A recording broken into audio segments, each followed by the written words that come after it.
平安，欢迎收听迦南之声，我是刘应业牧师。2月15日，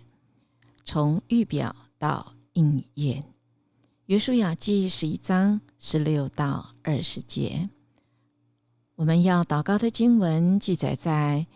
希伯来书8章6节。但现在基督所接受的祭司职务比他们的优越多了，正如他在上帝与人之间做中间人的约是更好的，因为这约是根据那更好的应许而立的。从预表到应验究竟要多久呢？什么必要条件的具备才会应验呢？今天祷告的经文里面提到了更好的约，那么就有旧约跟新约，这是一个旅程。这个旅程当中，从今天的经文约书亚他占领的土地，我们大概就可以来看出这个影儿一直到现实当中逐渐在应验中。我们看到今天约书亚占领了那一带所有的土地，包括北方、南方山区跟丘陵、歌山全地和南方干地以及约旦河谷。整个地区的范围，南边从以东附近的哈拉山起，北边黑门山，南部黎巴嫩谷的巴利加德为止。约书亚跟这一带地区的诸王征战了很久，终于擒获了他们，把他们处死。唯一跟以色列人讲和的城市西为人住的基遍，其他的都被征服了。20节是很关键的，我们来读：上主使那些城的人决心跟以色列作对，好使他们全部被毁灭，被屠杀，不蒙怜悯，正像上主命令摩西的。怎么说这20节是很关键的呢？如果我们好好来仔细重新回顾看整个以色列人进迦南的过程，我们会发现这位神来到了这个境界，我们会发现他好像很残忍，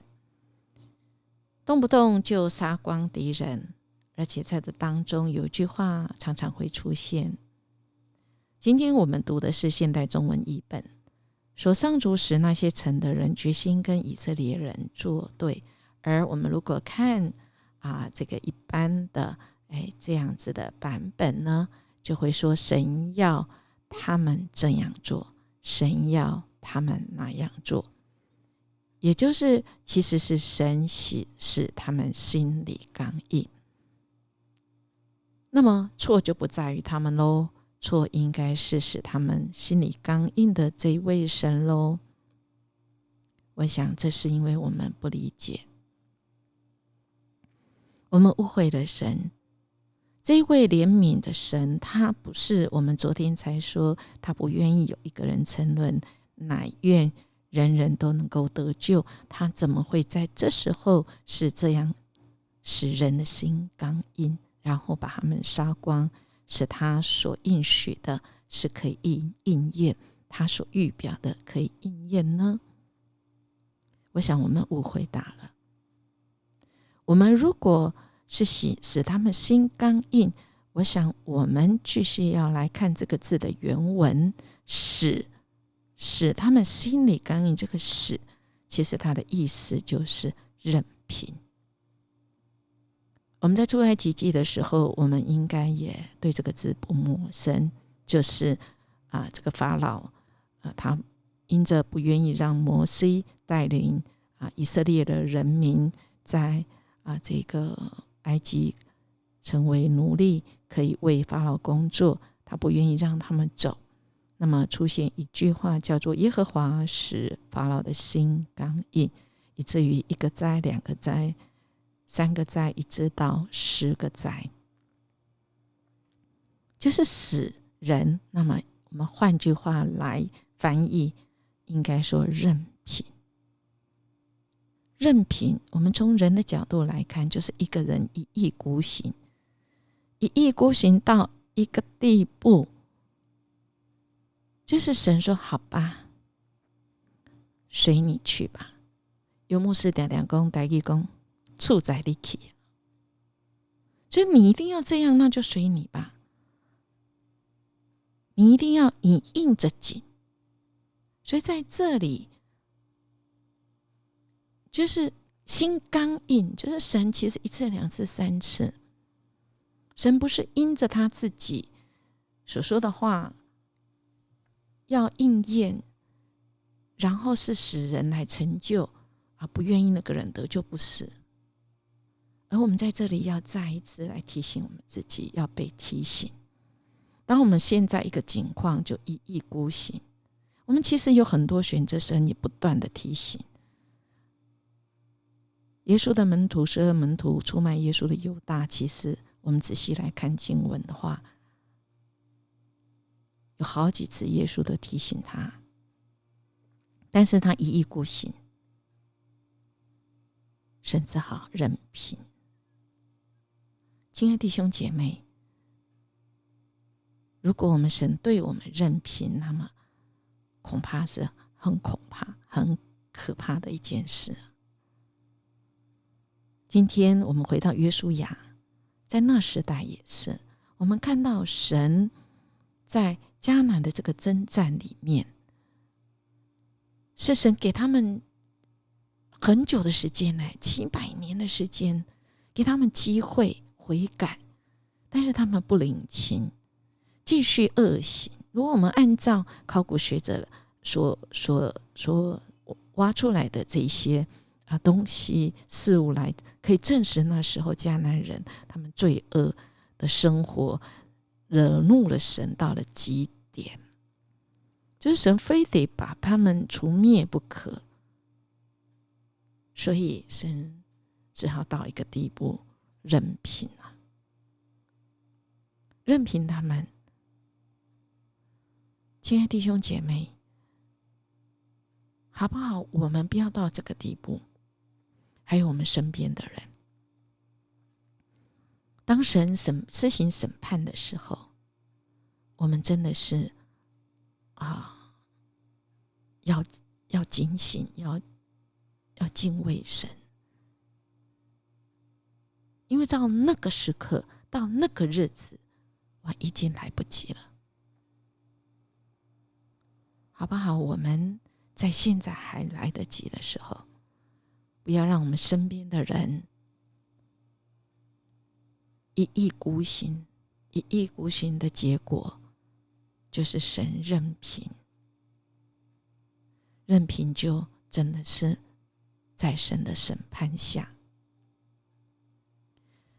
在美国有一个意外的事故发生，它是在这个铁路，有一个人他喝醉了酒，他通过了这个平交道，明明火车已经来了，他就是拦不住，他就是一定要闯过去。当趁人不注意的时候，当他闯过去的时候，就被火车给撞死。当这件事情发生以后，大家就查这个醉汉他的家人，他到底是一个怎么样的人，才发现原来他是在美国，他们在实行这个平交道，发现有太多危险的时候，以致他们就去征文，哪一个